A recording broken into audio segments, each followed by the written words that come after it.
देवा. प्राजक्ता माळी, नवा पत्ता, परळी. सुरेश धसांनी उरली सुरली यादीच काढली. अर्थात हा विषय घेण्यामागचं कारण म्हणजे सुरेश धस आष्टीचे आमदार यांनी आज बीडचे नवनिर्वाचित पोलीस अधीक्षक नवनीत कावत यांची भेट घेतली.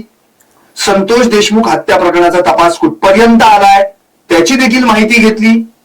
आणि हे सगळं झाल्यानंतर जेव्हा ते पोलीस ठाण्यातून बाहेर पडले तेव्हा सगळ्या माध्यमांनी त्यांना गराडा घातला आणि मग त्यांनी माध्यमांशी संवाद साधला. पण हा संवाद साधताना सुरेश धसांनी परळीतले आणखी वेगवेगळे किस्से, वेगवेगळे पॅटर्न महाराष्ट्रासमोर आणण्याचा प्रयत्न केला. त्यात सगळ्यात महत्वाचा एकमेव पॅटर्न ज्याचं नाव त्यांनी घेतलेलं, त्याची चर्चा आज महाराष्ट्रात सुरू आहे, तो म्हणजे इव्हेंट मॅनेजमेंट पॉलिटिक्स. हे नेमकं आहे काय, यात कुणाची नावं घेतली गेली, या सगळ्याच विषयावर चर्चा करण्यासाठी अर्थातच आज माझ्यासोबत आहे समृद्धी आणि राजरत्न. या दोघांनाही याच विषयावर नेमकं धसांनी काय म्हटलंय याचं अनालिसिस करायचं आहे. अर्थातच टॉप न्यूज मध्येचे सगळेच प्रतिनिधी तुमच्यापर्यंत ती माहिती नीट, व्यवस्थित आणि विस्तृत पोहोचवण्याचा प्रयत्न करतात. समृद्धी या विषयावर नेमकं महिलांविषयी आणि समाज माध्यमांमध्ये महिलांविषयी होणाऱ्या चर्चांची जी भूमिका आहे ती स्पष्ट करणार आहे. तर राजरत्न आणखी धसांनी काही वेगवेगळे पॅटर्न सांगितलेले आहेत त्याच्यावर बोलणार आहे. अर्थात पहिला विषय म्हणजे प्राजक्ता माळी. सुरेश धस यांनी धनंजय मुंडे यांचं नाव तर घेतलं नाही, पण ते नेहमीप्रमाणे त्यांचा तो आका शब्द वापरतात आणि मग बोलायला सुरुवात करतात. त्यांनी पहिल्यांदा सपना चौधरी यांचं नाव घेतलं, नंतर रश्मिका मंदाना यांचं नाव घेतलं, अर्थात कलाकार आहेत, त्या अभिनेत्री आहेत, आणि मग प्राजक्ता माळी यांचं देखील नाव घेतलं. पण ते नाव घेतल्यानंतर तिथपर्यंतच थांबले नाहीत. प्राजक्ता माळी यांचा नवा पत्ता परळी असं या ठिकाणी त्यांनी म्हटलं देखील. इतकंच नव्हे तर प्राजक्ताताई आमच्याकडे येत असतात असं देखील वाक्य त्यांनी जोडलं. या सगळ्या प्रकरणामुळे प्राजक्ता माळी पुन्हा एकदा चर्चेत आलेले आहेत. या सगळ्याच प्रकरणामुळं नेमकं बीडचं काय, कुठे कनेक्शन आहे, या सगळ्याच गोष्टींची चर्चा याच माध्यमातून आपण करणार आहोत. समृद्धी, सुरेश धस यांनी जी पत्रकार परिषद घेतली, अर्थात माध्यमांना त्यांना बोलतं केलं खरं म्हणजे माध्यमांनी, कारण की ते मुळातच नवनीत कावत यांच्याकडे गेले होते. नेमका तपास कुठपर्यंत झाला या चर्चेसाठी. पण सुरेश धस यांनी आपल्याकडे जी उरली सुरलेली जंत्री आहे ती देखील बाहेर काढली आणि त्यात त्यांनी प्राजक्ता माळी, सपना चौधरी आणि रश्मिका मंदाना यांची नावं घेतली. काय वाटते तुला, नेमकं का आणि कोणतं कनेक्शन इथं असू शकतं? नक्कीच सर, आपण या प्रकरणामध्ये जर पाहिलं तर सुरुवातीपासूनच धनंजय मुंडे यांच्यावरती वेगवेगळे आरोप प्रत्यारोप होत राहिले होते. मात्र यावेळेस जे काही बोलण्यात आलं हे एक महिला प्रतिनिधी म्हणून किंवा एक महिला म्हणून कुठल्याही महिलेला न आवडण्यासारखंच आहे. कारण ज्या महिलांची यामध्ये नावं घेतली गेली, या तिघीही एक चांगल्या अभिनेत्री आहेत, नृत्यांगना आहेत, त्या वेगवेगळ्या ठिकाणी कार्यक्रमांच्या माध्यमातून जातच असतात. तशाच त्या बीडमध्ये सुद्धा आल्या होत्या. मात्र या सगळ्यामध्ये प्राजक्ता माळीचं नाव ज्या अर्थाने घेतलं जात आहे, म्हणजे सुरुवातीपासूनच आपण जर पाहिलं तर सगळ्यात पहिल्यांदा करुणा मुंडे या ज्या आहेत त्यांनी प्राजक्ता माळीचा हा विषय जो आहे तो सुरू केला होता. आणि त्यानंतर जर आपण पाहिलं तर गेल्या या 1-1.5-2 महिन्यांच्या कालावधीमध्ये जेव्हापासून त्यांनी नाव घेतलं तेव्हापासून सातत्याने प्राजक्ता माळी ही प्रत्येक ठिकाणी सोशल मीडियावरती ट्रेंडिंगला असलेली आपल्याला पाहायला मिळते. पण अर्थातच ट्रेंड करण्याचा जो काही विषय आहे किंवा हे सगळे जे ट्रेंडिंग मध्ये असण्याचं तिचं जे कारण आहे ते पॉझिटिव्ह नक्कीच नाहीये, ते निगेटिव्ह आहे. निगेटिव्ह कारणांसाठी ती ट्रेंड मध्ये आहे. आपण जर तिचं सोशल मीडिया पाहिलं तर सोशल मीडियावरती तिला खूप निगेटिव्ह कमेंट्सचा सामना करावा लागतोय, ट्रोलिंगचा सामना करावा लागतोय.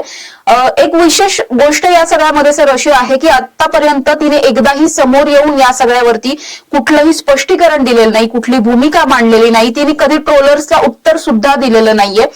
तर एखादी स्त्री शांत आहे म्हणून मग आपण तिचा किती वेळा गैरफायदा घ्यायचा किंवा किती वेळा तिच्यावरती अशा प्रकारे तिच्या चारित्र्यावर थेट शिंतोडे उडवायचे, हे सुद्धा थोडंसं आपण आपलंच जाणून घेतलं पाहिजे किंवा आपण आपल्या स्वतःवरती तितका कंट्रोल ठेवला पाहिजे. हा मुद्दा पूर्णपणे वेगळा आहे तसं पाहायला गेलं तर. म्हणजे मस्साजोगचे सरपंच संतोष देशमुख यांची तुझ्याकडे या मुद्द्यावर येणारच आहे की मस्साजोग मध्ये आहे, त्या अनुषंगानं सुरेश धस देखील म्हणाले की मी त्या मोर्चात सहभागी होणार आहे. तर मला त्या प्रकारावर तुझ्याकडे यायचंय. मी आता थोडंसं तुला ब्रेक करतो कारण की तू मुळातच एक महिला प्रतिनिधी म्हणून भूमिका मांडलीस. यांची म्हणजे महिलांची नावं जेव्हा चार चौघात घेतली जातात, चार चौघांशी जोडली जातात, तेव्हा त्या महिलेचं मन किंवा त्या महिलेविषयीची प्रतिमा आपण मलिन करत आहोत का हे देखील लोकप्रतिनिधी लक्षात घेतलं पाहिजे. आणि ती भूमिका तू मांडलेली आहेस. मी तुझ्याकडे येणार आहे मस्साजो या प्रकरणावर नक्कीच. राजरत्न, मला तर तुझ्याकडे यायचंय. मूळ मुद्दा असा आहे की मुळातच सुरेश धस यांनी स्पष्टपणे असं म्हटलेलं आहे की या ठिकाणी एक वेगळाच पॅटर्न पाहायला मिळतोय आणि तो म्हणजेच महादेव ऍप, बेटिंग ऍप जे आहे त्याच्यातून घोटाळा झालेला आहे आणि बीड जिल्ह्यात हा घोटाळा झाला. हे नेमकं काय प्रकरण आहे, काय सुरेश धस यांना सांगायचं? सर, जर आपण पाहिलं तर बीडचे अर्थात मसाजोगदेवी सरपंच आहेत संतोष देशमुख यांची हत्या झाल्याच्या नंतर याची तीव्र पडसाद महाराष्ट्रात उमटले. थेट संसदेपासून ते राज्याचे हिवाळी अधिवेशन आहे त्यामध्ये सत्ताधारी पक्षाचे आमदार असतील किंवा विरोधी पक्षाचे आमदार असतील त्यांनी हे प्रकरण लावून धरलं आणि त्यांची एकच मागणी होती की या प्रकरणामध्ये जोही आरोपी असेल, कोणत्याही पक्षाचा असेल, त्याला कोणत्याही राजकीय नेत्यांचं पाठबळ असेल तरी त्या आरोपीला कठोरात कठोर शासन व्हावं आणि त्याला फाशीची शिक्षा व्हावी अशी मागणी सर्व सत्ताधारी पक्षाचे आमदार असतील किंवा विरोधी पक्षाच्या आमदारांनी केली. परंतु या प्रकरणाचा तपास कुठपर्यंत आलेला आहे त्या अनुषंगाने जाणून घेण्यासाठी बीडचे जे नवनियुक्त एसपी आहेत नवनीत काबल यांची भेट घेण्यासाठी आमदार सुरेश धस यांनी त्यांची भेट घेतली आणि त्यानंतर त्यांनी प्रसार माध्यमांशी संवाद साधताना त्यांनी अनेक गौप्यस्फोट केले. त्यामध्ये महत्वाचा गौप्यस्फोट त्यांनी हा केलेला आहे की महादेव ऍप जे की बेटिंग ऍप आहे ज्यावरती आपण पाहतो की 5,000 कोटींचा घोटाळ्याचा आरोप करण्यात आलेला होता. यामध्ये जे महत्वाचे प्रमुख होते त्यांना सुद्धा या प्रकरणामध्ये जी आहे ती अटक करण्यात आलेली आहे.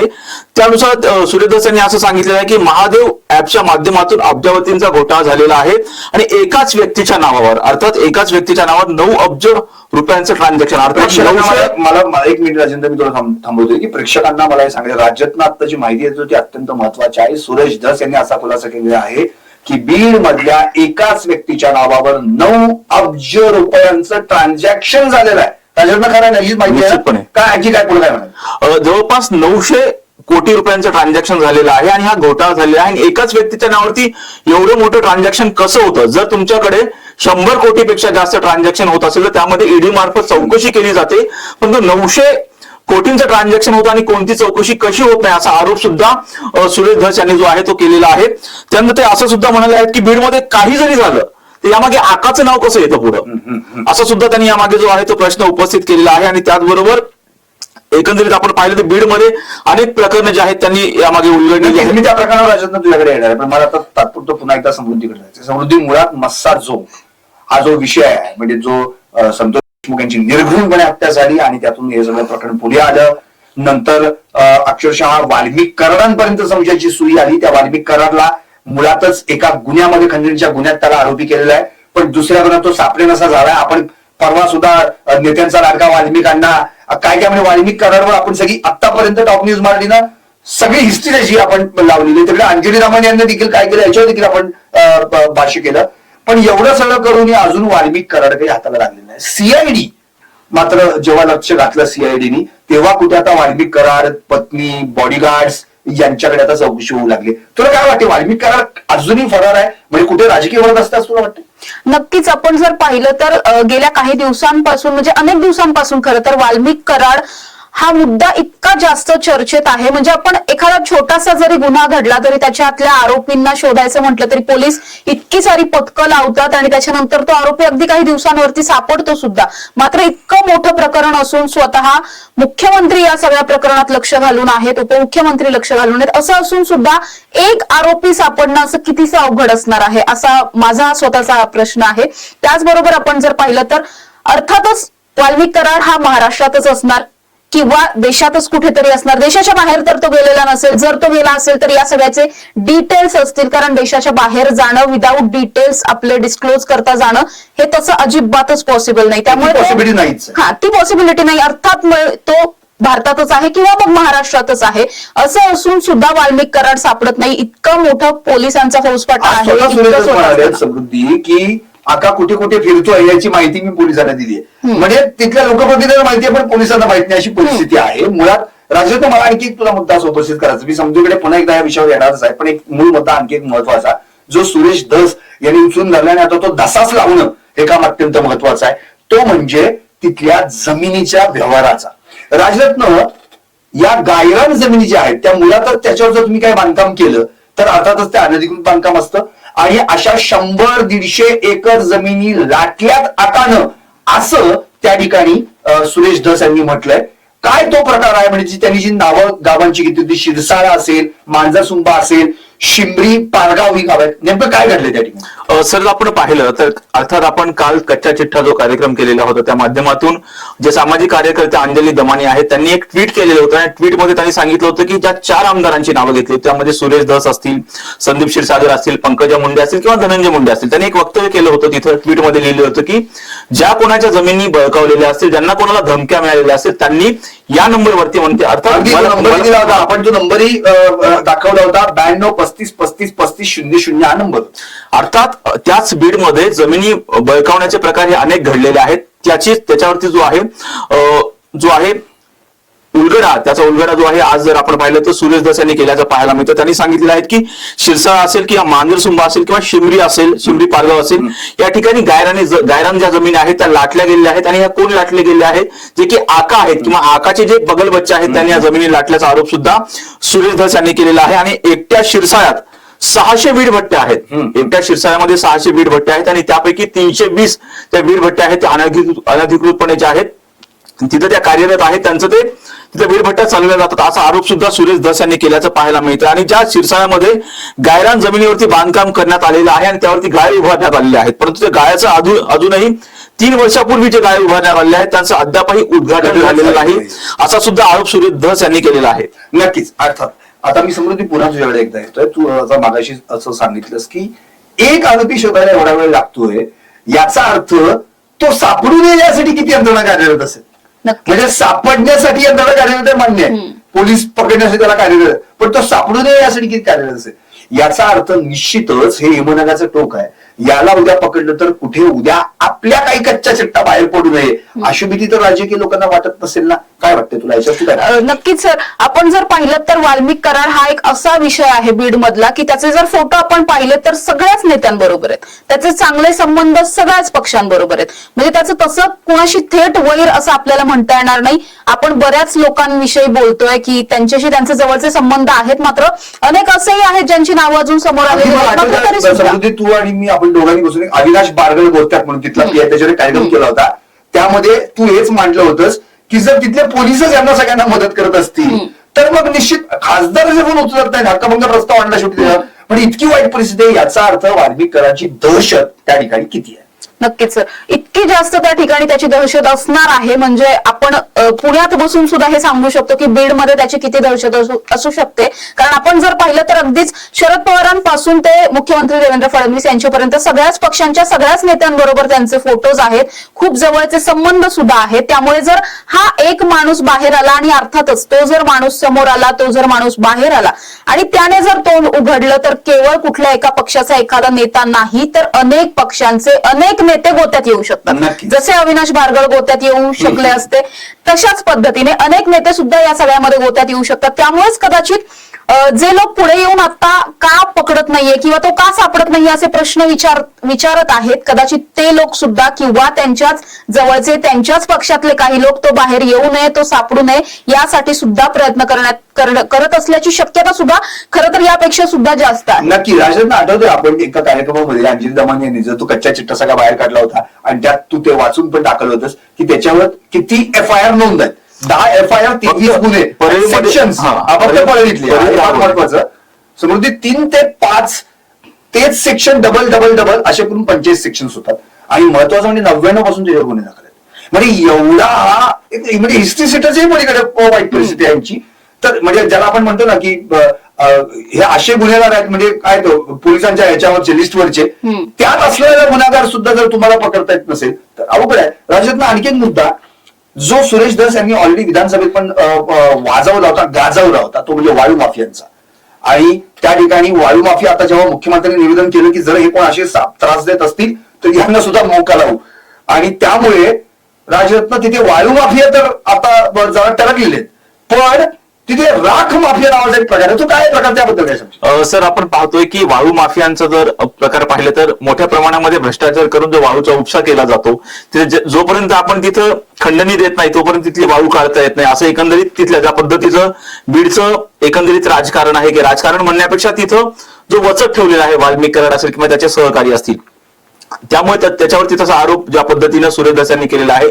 त्याचबरोबर राख माफियांचं राज्य जर आपण पाहिलं तर परीमध्ये औष्णिक विद्युत केंद्र आहे आणि त्या औष्णिक विद्युत केंद्रामध्ये विजेची निर्मिती होते आणि त्यातनं जी बाहेर पडणारी राख आहे ती वीट भट्ट्यांसाठी फार महत्वाची आहे.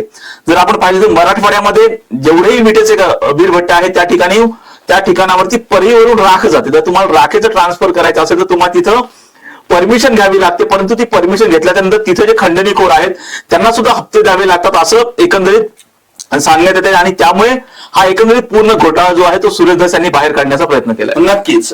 मी आता आणखी पुढे येणाऱ्या समृद्धी, उद्या बीडमध्ये सगळ्यात मोठा आणि महत्वाचा मोर्चा आहे, सर्वपक्षीय मोर्चा आहे. संतोष देशमुख यांच्या हत्या प्रकरणामध्ये ज्यांचे हात आहेत त्या सगळ्यांना अटक व्हायला पाहिजे, यासाठी हा मोर्चा आहे. आज देखील आपल्याला आठवत असेल की त्यांच्या मुलीनं अक्षरशः भाऊ करून भाषण केलं. या सगळ्याच गोष्टी आज राजननं तो विषय देखील आपण लावून दिला की सीआयडी तपासात जेव्हा पुढे आला ते सगळ्या गोष्टी. मला एक समजतो तुला असा प्रश्न करायचा आहे की उद्याचा जो मोर्चा असेल तर तो मोर्चा सरकारवर तितक्या ताकदीने दबाव आणू शकतो का? का आज सरकारची धडपड आहे की मोर्चा निघायच्या आधीच आरोपीला मुसक्या वळायच्या? आज रात्री तर अटक होऊ शकते असं तुला वाटतं? सर अगदीच स्पष्ट सांगायचं झालं तर आज रात्रीत वाल्मिक कराडला अटक होईल असं अजिबातही वाटत नाहीये. तशा प्रकारची कुठलीही शक्यता वाटत नाही. आपण जर आता नवीन जे एसपी आपण म्हणतोय ते जे आहेत अतिशय धडाडीचे पोलीस अधिकारी ते याआधी राहिलेले आहेत, सिंगम त्यांना म्हटलं जातं, त्यांना सुद्धा क्लू मिळत नाहीयेत. याचा अर्थ कुठेतरी सगळ्यांनी मिळून हे प्रकरण दाबण्याचा प्रयत्न केलाय असं आपण नक्कीच म्हणू शकतो. उद्याचा जो मोर्चा आहे अर्थात सर्वपक्षीय मोर्चा आहे, या पक्षात सगळ्याच पक्षातले नेते या मोर्चाला सहभागी असणार आहेत, तिथले स्थानिक नागरिक सुद्धा असतील, संतोष देशमुख यांचे कुटुंबीय सुद्धा असतील. मागणी अर्थात त्याला पकडण्याची केली जाणारच आहे. मात्र तरी सुद्धा या मोर्चात पुन्हा एकदा माझा मगाचा जो मुद्दा होता तोच पुन्हा एकदा या ठिकाणी उपस्थित होतोय की या मोर्चात सुद्धा जे नेते, सर्वपक्षीय नेते या मोर्चाला सहभागी असणार आहेत ते नेते सुद्धा कितपत मनापासून वाल्मिक कराड पकडला जावा यासाठी प्रार्थना करत असतील किंवा खरंच त्यांची तशी मनापासून इच्छा असेल का, हा सगळ्यात मोठा प्रश्न आहे. त्यामुळे उद्याच्या मोर्चामुळे सरकारवर प्रेशर येणार आहे का? तर येणार आहे. पोलिसांवर येईल का? तर नक्कीच येईल. मात्र तरी सुद्धा वाल्मिक कराड पकडला जाईल का याची शाश्वती किंवा शक्यता अजूनही सरकारही देऊ शकत नाही किंवा पोलिसही देऊ शकत नाही. नक्कीच. राजन, अगदी शेवटचा प्रश्न मला आता तुझ्याकडे यायचा की उद्याचा जो मोर्चा आहे त्या मोर्चाच्या मध्ये कोण कोण सहभागी होऊ शकतं, काय वाटतं तुला? सर उद्या जर पाहिलं तर सर्वपक्षीय मोर्चा आहे, त्यामध्ये सुरेश धस हे सहभागी होणार आहेत. संदीप क्षीरसागर सहभागी नाही झालं तर लोक चपलेने मारतील असं म्हटले, कारण ते सत्ताधारी पक्षाचे आमदार आहेत, त्यामुळे ते या मोर्चामध्ये सहभागी होत आहेत. परंतु सत्ताधारी पक्षाचे इतर जे आमदार आहेत त्यांच्यावरती आरोप करतात ते धनंजय मुंडे, राष्ट्रवादी काँग्रेस अजित पवार गट धनंजय मुंडे यांच्यावरती आरोप आहे. कुठेतरी यासाठी आरोप आहे की वाल्मिक कराड हा जो आहे धनंजय मुंडे यांच्या जवळचा समजला जातो आणि धनंजय मुंडे यांनी वाल्मिक कराड माझ्या जवळचा आहे नाकारलेलं नाहीये. त्याचबरोबर पंकजा मुंडे या सुद्धा जर पाहिलं तर पंकजा मुंडेंनी जाहीर सभेमध्ये सांगितलं होतं की ज्याच्याशिवाय धनंजय मुंडेचं पान हलत नाही असा तो वाटतं पंकजा मुंडे सहभागी होऊ शकते. सर शक्यता कमी वाटते. ज्या पद्धतीचा रोष आहे तिथल्या जनतेमध्ये, ज्या पद्धतीचा रोष आहे जर आपण पाहिलं, आज लातूर जिल्ह्यातील रेणापूरमध्ये सकल मराठा समाजाचा मोर्चा निघाला होता आणि या मोर्चामध्ये ज्यावेळेस संतोष देशमुख आहे त्यांची मुलगी ज्यावेळेस वैशाली ज्यावेळी भाषणासाठी उभी राहिली होती त्यावेळी धनंजय मुंडे यांच्या विरोधात बोंब मारण्यात आला, अर्थात घोषणाबाजी करण्यात आली. त्यामुळे मुंडे घराण्यातलं कोणी या मोर्चामध्ये सहभागी होईल ही शक्यता अत्यंत धुसर आहे.